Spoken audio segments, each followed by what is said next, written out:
उन्होंने एक 5 star hotel में मंडी साईं सजाई आ। साईं मीर साहब इन गाल जो गवाह है। मुखे तो उन्हनि जी जुर्रत ही नथी थिए जो दावत ॾेई सघनि। जुर्रत नथी थियनि तो फोन करियूं। को बोली खणियो पियो हले अदा 2 करोड़ मिलंदई, सुधरी पवंदे, सुठो थी पवंदे, सुखियो थी पवंदे, पोइ सताबो थी पवंदे, पोइ गाॾी हूंदई। अब गाॾी छा हूंदी? चलो हले बुढ़े पालारी मां निकिरी वञी पाम सिटी में वेंदुसि।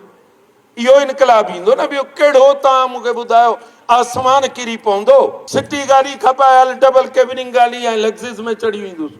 कहिड़ो इनकलाब ईंदो? क़ौम लाइ छा थींदो? माण्हुनि लाइ छा थींदो? उहो माण्हू जेको रोड ते वेठो आहे, असां ऐं तव्हां में उमेदूं लॻायो वेठो आहे, उन जी ॻाल्हि केरु कंदो? उहो मंज़ूर सुबेदार सोलंकी लिखियो आहे न, असांजा रेट वधायो असीं त विकामणी चाहियूं था। बसि असांजो रुगो रेट लॻायो। बिस्मिल्लाह। आउं चवां थो उहे माण्हू जेके होटल में अॼु गॾु थिया आहिनि, मूं उन्हनि खे चयो बाबा ही तव्हां ते ऐं असां ते सभिनी ते फर्ज़ आहे। हिननि जा हेॾा प्रोफाइल ठाहिबा जी क्रिकेटर कोन ईंदो आहे, कर्टली एम्ब्रोस साईं तस्वीर अची वई, गद्दार नंबर 1। सिंध में हिननि खे हाणे लिखण जी घटी न मिलणु घुरिजे।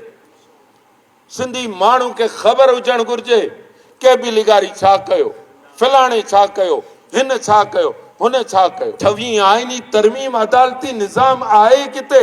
सिर्फ़ु असांजो गुज़ारो आहे, असीं कंहिंखे ॿुधायूं नथा साईं। दुकान असांजी खुलियल आहे, हाणे असीं की दुकान बंदि करियूं?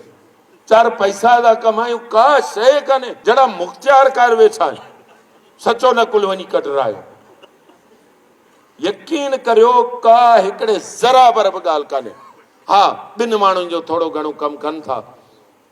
हिकिड़ो उहो जेको मालदे साहिब खे, ॿियो उहो जेको हुननि खे ख़बर हुजे इहो असांखे अञा मथे वठी वेंदो, टियों उहो जेको फास्ट बॉलर आहे उनखे ख़बर आहे इहो मथो फाड़े छॾींदो, थोरो थोरो ॾेई छॾियो सॼे बाग़े खे। चोथे कहिड़े माण्हू जो कमु थो थिए? ही PLDN मां सिखंदा।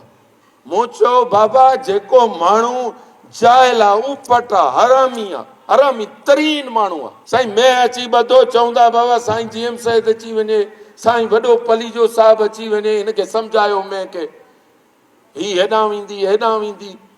ॿुधो न, मैं सम्झंदी, उनखे आहे मोचड़े जी ज़रूरत, लठ जी ज़रूरत।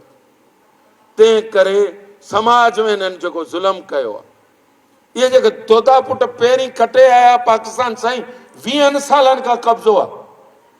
तव्हां मूंखे ॿुधायो ही जेका तव्हां ऐं असां सफ़र पिया करियूं, ऐं को इमरान ख़ान जो नुमाइंदो कोन आहियां। माण्हू खे सम्झंदा आहिनि अदा PTI में हलियो वियो, हले केॾां ॾे भाॻो काॾे वियो हलियो आहे। इहा ॻाल्हि कान्हे।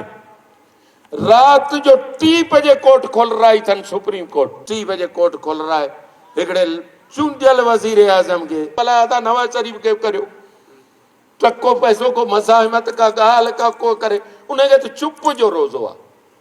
अले छा कयो अथनि? आउं चवां थो ख़ुदा साईं को मुंहिंजो गॾिजी टिकेट करियो, ऐं नवाज़ शरीफ़ खां पुछां त सही साईं तोखे का अहिड़ी गोरी खाराई अथनि, टेबलेट खाराई अथनि, छा मसइलो आहे? कुझु ई छो कोन थो? हिकिड़े दफ़ा साईं को ज़ुबान मां को लफ़्ज़ कढ,